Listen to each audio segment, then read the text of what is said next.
We can hope, but it's hard to imagine that there will ever be a terrorist museum the way there will soon be a mob museum in Las Vegas. In a simpler time, men with Sicilian surnames and sharkskin suits were the very embodiment of domestic terror in blue-collar neighborhoods, even the corridors of power. But today brought proof that La Cosa Nostra is not quite ready for museum mothballs. It was a roundup of so many alleged Goodfellas, the feds used an army base to hold them all. So what is the state of the modern mafia, and is it anything close to the brand made famous by Brando? We asked a few who know.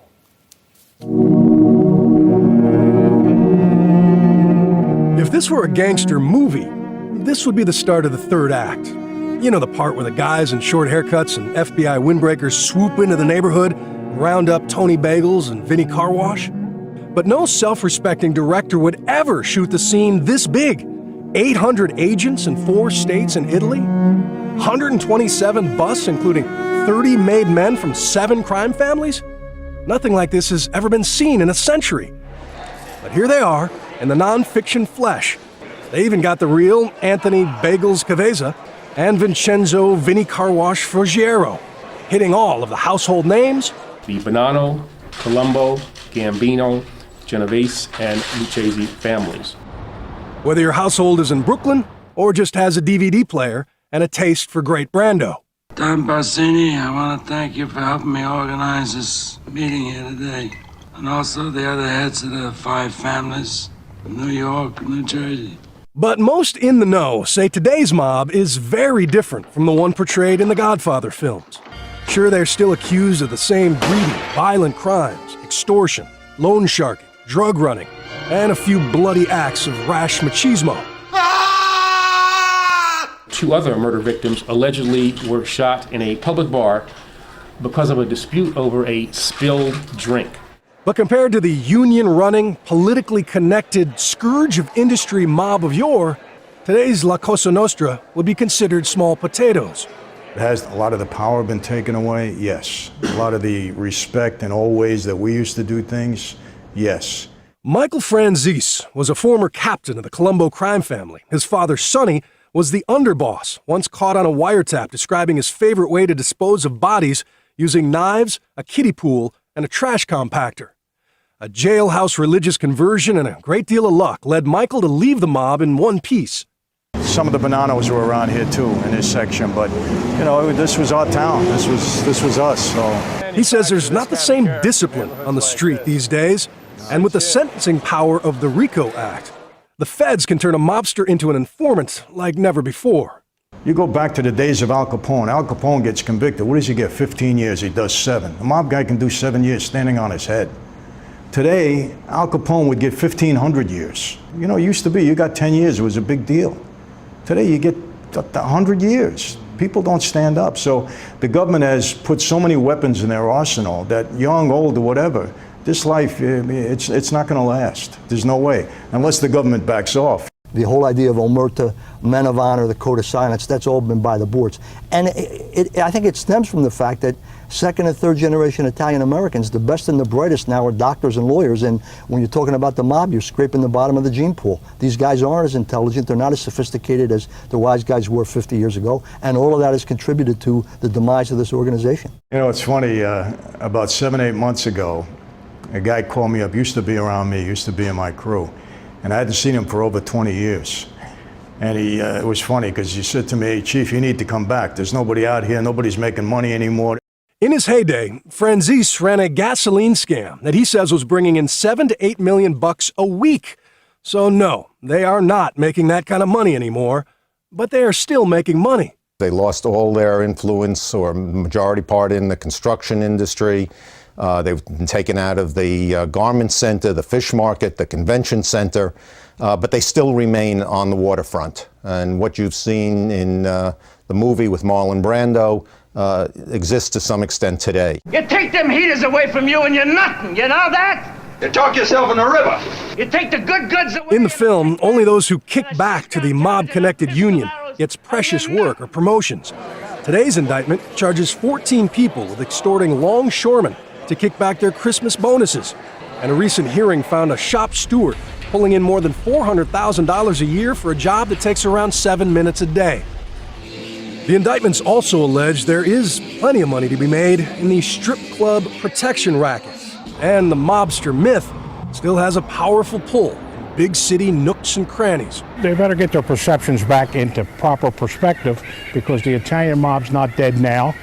It'll never be dead, because as long as there's people out there to gamble, go to prostitutes, borrow money, there's always going to be somebody to cater to them, and that's the Italian Mafia. They've been saying the Italian Mafia is dead as far back as I can remember. You'll be dead and I'll be dead. The Italian Mafia will still be here.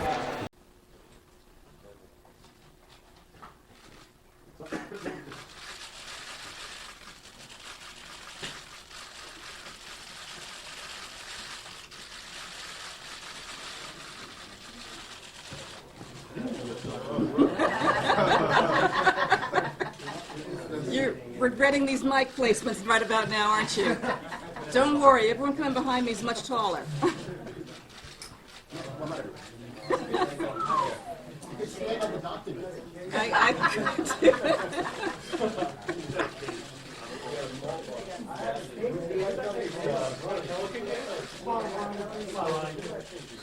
Good morning, everyone.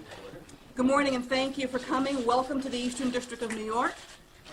It's my pleasure to introduce the Honorable Eric Holder, Attorney General of the United States.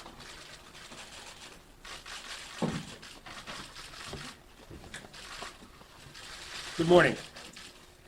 Today I'm joined by several key leaders and partners in our work to combat organized crime. Janice Fedorchak, the Assistant Director of the FBI's New York Division, Daniel Petroli, the Acting Inspector General of the United States Department of Labor, Lanny Brewer, the Assistant Attorney General for the Justice Department's Criminal Division, Loretta Lynch, who you've met, the United States Attorney for the Eastern District of New York, Preet Bharara, the United States Attorney for the Southern District of New York, Paul Fishman, the United States Attorney for the District of New Jersey, Peter Nerona, the United States Attorney for the District of Rhode Island, and Ray Kelly, my friend and the Commissioner of the New York City Police Department. We are pleased today to announce an important step forward in our nation's ongoing fight against the organized crime families of La Cosa Nostra, the Mafia. Today, more than 800 federal, state, and local law enforcement officials have arrested over 110 individuals, including dozens of La Cosa Nostra members and associates, one in Italy. In total, 127 people have been charged in 16 indictments unsealed today in 4 districts in New York, New Jersey, and Rhode Island. This is one of the largest single-day operations against the Mafia in the FBI's history, both in terms of the number of defendants arrested and charged and the scope of the criminal activity that is alleged. Defendants from numerous La Cosa Nostra families have been charged, including defendants from all 5 New York-based families, the Bonanno, Colombo, Gambino, Genovese, and Lucchese families. We have charged mob associates and mob bosses alike, including the former boss of La Cosa Nostra operations in New England, the street boss, acting underboss, and consigliere of the Colombo family, and the Gambino family consigliere and a member of that family's ruling panel. Their alleged crimes include numerous violent and illegal acts, from murder and narcotics trafficking to extortion, illegal gambling, arson, loan sharking, and labor racketeering. Now, some allegations involve classic mob hits to eliminate perceived rivals. Others involve truly senseless murders. In one instance, a victim was allegedly shot and killed during a botched robbery attempt, and 2 other murder victims allegedly were shot in a public bar because of a dispute over a spilled drink. Other charged criminal activity reflects the Mafia's continued influence in various economic sectors and its alleged schemes to steal money by preying on vulnerable Americans. One fraud scheme carried out by the Colombo crime family allegedly defrauded consumers with poor credit histories out of one-time payments that the consumers believed they were making to secure loans. Other charges allege that the crime families extorted money from various labor union members, including local local chapters, local unions of the International Longshoremen's Association, and a concrete union here in New York. Now, today's arrests mark an important and encouraging step forward in disrupting La Cosa Nostra's operations. But the reality is that our battle against organized crime enterprises is far from over. This is an ongoing effort, and it must and will remain a top priority for all of us in law enforcement. Members and associates of La Cosa Nostra are among the most dangerous criminals in our country. The very oath of allegiance sworn by these mafia members during their initiation ceremony binds them to a life of crime. Now, as we've seen for decades, criminal mafia operations can negatively impact our economy, not only through a wide variety of fraud schemes, but also through the illegal imposition of what in essence are mob taxes at our ports, in our construction industries, and in our small businesses. In some cases, La Cosa Nostra members and associates allegedly seek to corrupt legitimate businesses and those who have sworn to uphold the public trust. And many of them are lethal. Time and again, they have shown a willingness to kill, to make money, to eliminate rivals, and to silence witnesses. Now, today's successful arrests across multiple cities and involving multiple mafia families sends a clear message that in our fight against organized crime, the Justice Department is targeting federal resources and working with our state and local law enforcement partners like never before. We are committed, and we are determined to eradicate these criminal enterprises once for all and to bring their members to justice. Now, as part of our commitment to battling organized crime, the Justice Department's Criminal Division, headed by Lanny Brewer, has announced that it is working to merge its historic organized crime and racketeering section with its gang unit, a move that will bring together an elite group of prosecutors with extensive knowledge and experience in combating criminal enterprises. In addition, due to the continued threat that these criminal organizations pose, in September of last year, I issued an order directing the Department's Criminal Division, the United States Attorney's offices, and the FBI to ensure that sufficient resources are allocated to effectively combat these domestic organized crime groups as well as international criminal organizations that threaten our nation's security. I want to thank my colleagues in the Criminal Division, in the U.S. Attorney's offices, and in the FBI for their outstanding efforts and their commitment to collaboration. Today's actions are a reflection and a direct result of that renewed commitment. I'm grateful to and proud of all the investigators, the prosecutors, law enforcement officers, and our agency partners who are involved in today's takedowns. This investigation and these prosecutions reflect unprecedented collaboration among 4 United States Attorney's offices, the Department's Criminal Division, and the FBI. I want to thank you all and congratulations on a job very well done. And now I'd like to turn things over to Assistant Director Fedarchik. Thank you, sir.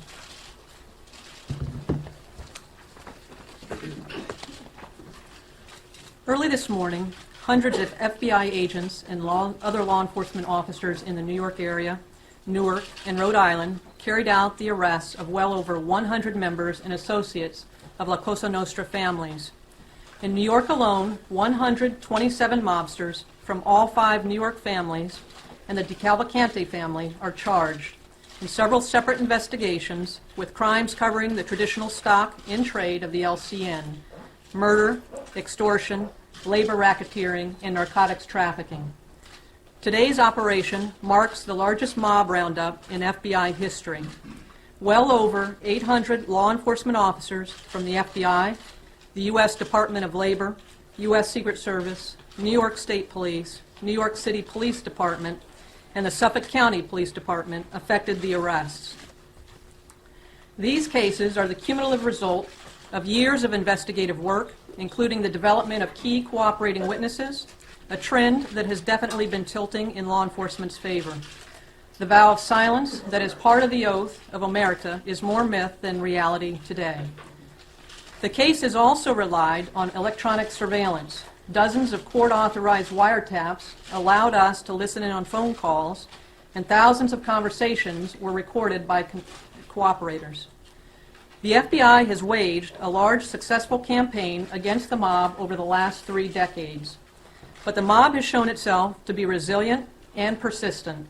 Arresting and convicting the hierarchies of the 5 families several times over has not eradicated the problem. Even after serving lengthy prison terms, surviving mobsters are not necessarily rehabilitated mobsters.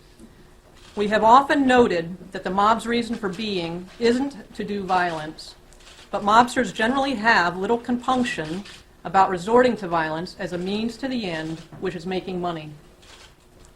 The notion that today's mob families are more genteel and less violent than in the past is put to lie by the charges contained in the indictments unsealed today. Even more of a myth is the notion that the mob is a thing of the past, that La Cosa Nostra is a shadow of its former self. We deal in reality, and the reality is that the mob, like nature, abhors a vacuum. We know that the most effective mob fighting strategy is investigating and prosecuting the leadership of the 5 families and the people who do their bidding. But we also know that when a boss or underboss goes away for a period of time, that vacancy is filled with an acting boss or underboss. The FBI and our partners have caused significant disruptions of the LCN in the course of bringing mobsters to justice and sending them to prison. But just as the retirement or resignation of a corporate CEO does not spell the end of the company, neither does the incarceration of a mob boss or other key executive mean the dissolution of their family. Among those charged today are the leadership of the Colombo family, street boss Andrew Russo, acting underboss Benjamin Castellazzo, and consigliere Richard Fusco, 2 high-ranking members of the Gambino family hierarchy, consigliere Joseph Corazzo and ruling panel member Bartholomew Vernace, and in Providence, the boss of the New England family, Luigi Minocchio.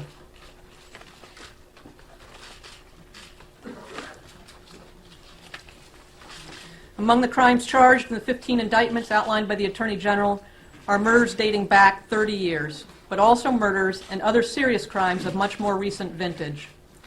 Vernace of the Gambino family is charged in connection with the 1981 murders of Richard Godkin and John Dagnese.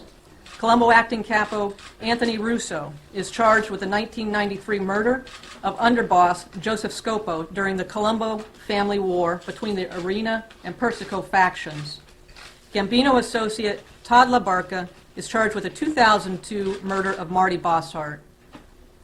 The charges also include several distinct conspiracies that exemplify the mob's ongoing parasitic effect on the legitimate economy.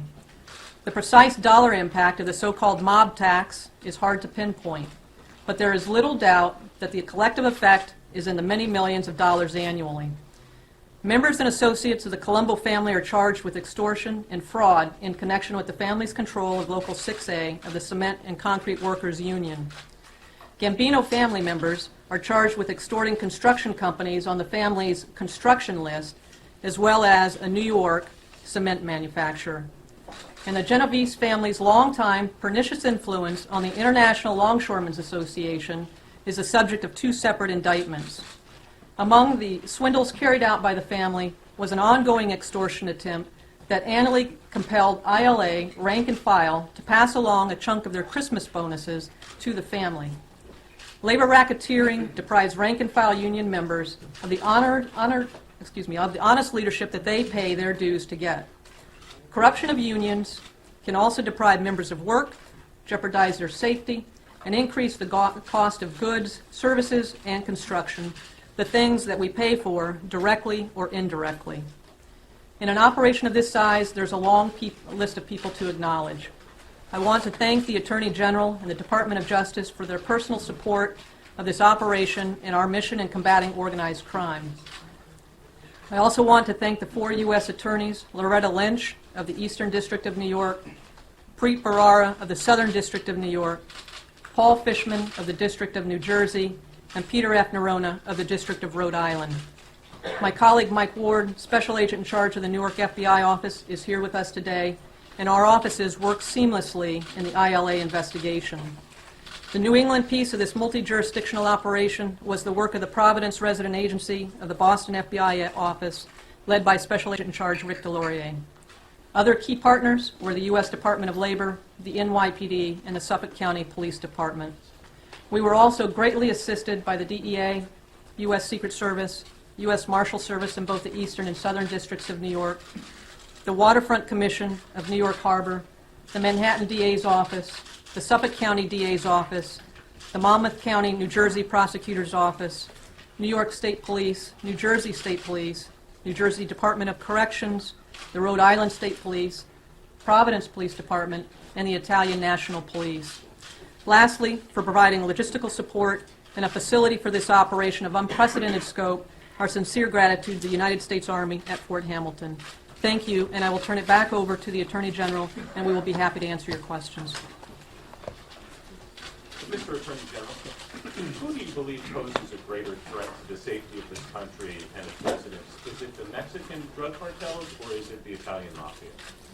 I'm not sure that I would necessarily draw a distinction. I think they both pose a great danger to us. It's one of the reasons why, in the directive that I issued last year, what I wanted to do was modernize the focus of the Justice Department so that we look not only at what we traditionally have looked at, and in that regard, I think that we're celebrating tomorrow the 50th anniversary of the swearing-in of Robert Kennedy as Attorney General, and that was clearly a focus of his time as Attorney General. And so traditionally we have focused on domestic organized crime, but we have to recognize that the organized crime threat exists outside of our borders as well. And so I think that they are both of concern to us, and we are focused on both of them. Attorney General Holder, how important were the informants, the mob turncoats, so to speak, to the success of the entire operation? Dan, I want to let you answer that one.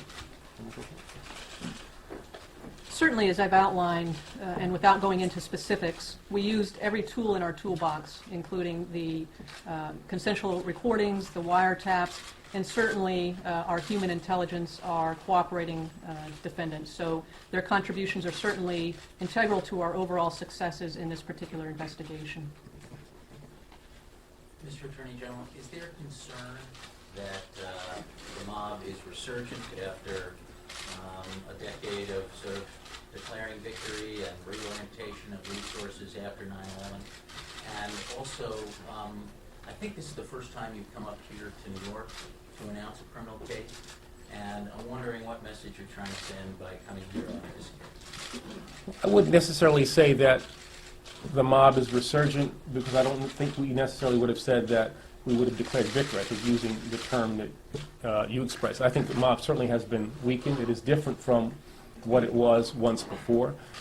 It is probably not nationwide in its scope, its impact as it once was. But the reality is it is an ongoing threat, a major threat to the economic well-being of this country, in addition to being the violent organization that it is, and therefore deserving of our attention. I'm here because this is a major operation that we have announced that we think will seriously have an impact on LCN's ability to do the things that they do. It's also an indication of the unprecedented scope. One of the reasons why we have the unprecedented scope and cooperation that we have between our state and local partners and United States attorneys and other federal partners from around the country. We are bound and determined to have an impact on these organizations that would do this nation harm. This is a priority for this Justice Department. Mr. Attorney General, what role did the Italian police and how much did they contribute during this investigation? I'm sorry, could you rephrase the question? What role did the Italian police have during the investigation and how much they contribute to it? Yes, as you know, the FBI has overseas partners with our foreign entities, and the Italian National Police has a long and rich history in working very closely with the FBI in attempting to break the back of organized crime. Their role in this particular investigation is outlined in the indictment in terms of the one individual that is charged overseas. I do believe that's in there. And to that, we thank them for that cooperation that they have offered. We actually have sent agents over to work closely with them during the course of this investigation, and we foresee that relationship will be very strong going into the future as well. Ms. Fidarczyk, these indictments really list a lot of the traditional, as you said, the mainstays, like extortion, gambling. Where do you see them moving into? What is your concern about what they're moving into, what other enterprises they are getting involved with? Well, I think, as the Attorney General has outlined, when we look at the complex environment that we're currently operating in with the changing and evolving threat picture, that we're constantly looking out across the horizon to make sure that we, as law enforcement, broaden our scope and to look at the different schemes and schemes to defraud, the different types of activity that organized crime in any form may take to continue to develop against what they're trying to get into, basically, so that we posture ourselves proactively and not reactively to some of the schemes that they're trying to develop. Have you noted any kind of crossing the line with terrorism? Did your investigation pick up any links between organized crime and terrorist activity? This particular investigation did not take us in that direction. However, as an organization, certainly as a community of law enforcement, we're constantly aware and looking at particular criminal investigations with an eye towards whether or not there is any potential link to terrorism. That's an active and ongoing effort within the FBI and, as I say, the law enforcement community. Mr. Darchuk, can you give us a good overview? Can you walk us through one or two specific crimes that you're charging today? What are the details? I would probably turn that over to the U.S. attorneys for the respective district if you have a specific question related to one of the charging documents. Ms. Fedarchuk, there's a lot of different cases here. Is there any reason, other than public relations, that these needed to all be brought on the same day as opposed to separate indictments in separate jurisdictions on separate days? I think that the length and the duration and the depth and breadth of this investigation, the scope of this investigation, and the unprecedented cooperation among the agencies that are involved, both domestically and overseas, as we looked at the totality of these indictments, it made sense to bring them down, to do the takedown at the same time. Were they all sort of concluding at the same time, or was there any common thread involved here? They all reached a point in the investigation where it was appropriate to indict and take them down. Yes. Mr. Darchuk, which family was hurt the hardest, do you think, or had the most impact against them? And all the families that were raided, which family suffered the biggest blow from the arrest string? I'd actually have to defer to some of my colleagues, perhaps, to respond to that. I think that all families were involved, clearly. I think we would let that chart speak for itself. If you look at a lot of we've had a sustained effort here. There are a number of organized families, and you can see on the chart that in certain cases, the leadership of the families have been taken down. But this is part, of course, of a continuing effort. When General Holder was articulating the names of the families, it almost evoked a different era in this country. Can you speak to the strength organizationally of these families? And do you ever see the day, General Brewer, when these families will be no more, when this will be lit? Well, I won't predict the future. What I will say is that today represents a day of our continuing battle against organized crime, and the partnership of the U.S. attorneys, the agencies, the Department of Justice, local and state governments, local and state law enforcement demonstrates that. This will continue to be an ongoing effort. We will continue to go after organized crime. As organized crime rears its head, we will continue to use whatever forces and whatever tools we can to defeat it. Attorney General Holder. Let me make clear. I mean, this is an ongoing effort. It's a difficult effort. It's one that has been going on for some time. Our goal is to eradicate these folks as menaces to this nation and to eradicate their ability to have the economic impact that they have, the taxes that they impose, and the violence that they use. How much time that's going to take, I can't predict, but that is certainly the goal that we have. And the reality is that by working together in the way that we are seeing today, I think that we ultimately will get to that goal. I can't predict exactly when that will be. Attorney General Holder. Mr. Attorney General, many sources within law enforcement at both the state and federal levels refer to the Mexican drug cartels as the new mafia, posing a greater danger than the Italian mafia. Does your department or any of your departments have cases of this size and scope that are addressing those issues? Well, I've made a number of announcements with regard to cases that we have brought against the various cartels in Mexico over the last year. that were, I think, in this scope, in the same size, and perhaps even a little larger. But how about the crime wave that's spreading here in the United States as far as, say, the drop houses, the human smuggling, and so forth? Right. These are all things that, again, we had operations that I announced last year with regard to the Mexican cartels. Again, that's an ongoing problem.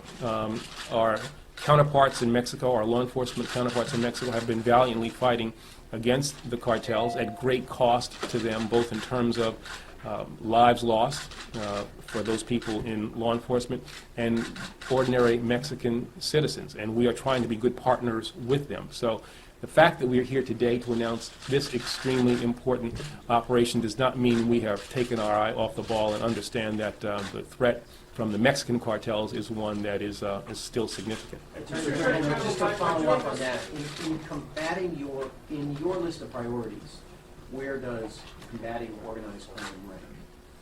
It is one of our top priorities, and it's one of the reasons why I issued that memorandum last year, to make sure that we stayed focused on the threat that organized crime in all its dimensions, international as well as domestic, poses to the United States. It is something that we are devoting resources to and attention to. Mr. Attorney General, was today's takedown a clean takedown, or did any of the defendants engage with U.S. Marshals or FBI in any of the arrests? Sorry, see? Was it a clean takedown across the board, or was there any engagement between any of the defendants and the U.S. Marshals or the FBI office? In terms of the takedown this morning, obviously a very large-scale operation in a number of different districts. It went very smoothly. It was seamless in its operation, and having been out at our processing center at Fort Hamilton, it was very streamlined, very orderly. There were no incidents. All arrests were effected safely and securely. Did any of the informants that you talked about, were they wearing wires on their body when you got the information, you got the audio recordings? Were they wired some of these? As I mentioned earlier, we used basically all of the tools in our toolbox with respect to our ability to conduct consensual recordings, Title IIIs, the use of confidential informants, etc. But were they wearing wires within? As I said, we use consensual recordings. Mr. Dartek, were the defendants mostly, where were they? I'm sorry? Most of the defendants? Of those arrested, I can give you some current numbers. Prior to walking in here, the majority of the defendants were arrested here in New York in the eastern... No, I'm sorry. It was early morning. Yes. Did you drag them out of bed for a little? We arrested many of the defendants at their residences, correct. And these numbers, these guys that you've got on the chart, for instance, you've arrested 4 captains in the Colombo family. How many captains are there in the Colombo family? What percentage of their operatives are now out of service, and how long does it take them to recruit? Well, as I indicated, as we make these types of takedowns, as we make these arrests, as we successfully prosecute organized crime members, there are others readily filling those ranks. To the extent that we, as the Attorney General indicated, get to the point of eradicating organized crime, we will always be confronting new generations coming up behind them. I think that we have made a serious dent today through these arrests, as it has been articulated, unprecedented in scope, and we anticipate, as the Attorney General has said, that this is an ongoing effort, and you will continue to see additional efforts in this area. Can you give us a sense of how many informants were cooperating with you? No, I cannot. Mr. Attorney General, this city and the nation have been waiting on a decision on the 9/11 suspects and whether they will face trial here in New York. Have you ruled out New York City with the recent passage by Congress? Are we now going to see military tribunals instead of a civilian trial for Tony Sheikh Mohammed and the others? We are still in the administration trying to work through how we will bring to justice those people who perpetrated those heinous acts on September the 11th. There is a new statute that has been passed by Congress that we have to try to deal with. The President, when he signed the bill that contained that provision, issued a signing statement, and so we're still trying to determine how we're going to react to that. But we are still in the process of determining where the trials will be, what form they will be in, and no decision has been made. Nothing is off the table as yet. So you are allowing military tribunals and supporting, are you now open-minded and willing to support military tribunals? As I said, we are considering all the possibilities. The day that I announced the location, the venue of the 9/11 trials. I also indicated that we were going to place cases in military tribunals. I think those are appropriate places in which cases can be tried, but no determination has been made with regard to the 9/11 defendants as yet. Mr. Attorney General, by doing this sweep all at once, are you saying that these organizations are in some way linked other than by being in the same sort of business? Well, there were links between some of the cases that are brought today in New York, in the two districts in New York and in New Jersey, and is one of the reasons why they were brought down together today. These are, there are other links that exist between these families, and that is, as I said, one of the reasons why we brought the cases down today and why you see behind me all of the people who were involved in those takedowns. Last question. This is from Mr. Fishman. Sir, the shipping industry and the ILA has complained that the Waterfront Commission is an archaic body, and that the fact that the commission exists kind of tars them unfairly out throughout the mobbed-up industry. Do you have any comment on that? Am I what's going on today? I'll make two comments. One is, I think the case that we're doing with Loretta's district, which is a combined case, indicates the pervasive nature of corruption at the port, and something we take very seriously. As Ms. Fedorchik said, the idea that people have to pay to work on the port and that their union leaders are not representing them is not justifiable at all. With respect to the Waterfront Commission itself, we're working very closely with the Waterfront Commission on a number of investigations. I have enormous respect for Ron Goldstock, who I've known for a long time, and I look forward to a very strong working relationship with them and our other investigative partners. Thank you. Officer, Holder, one last final question.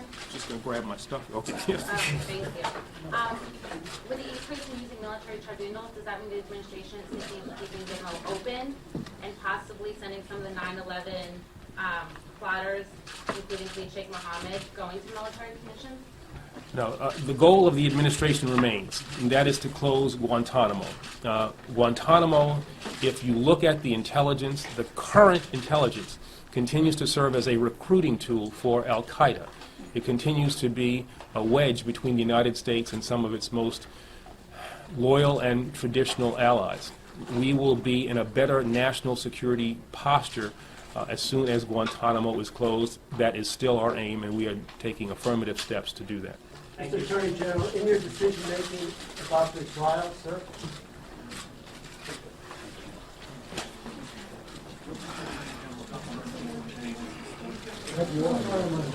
Jess.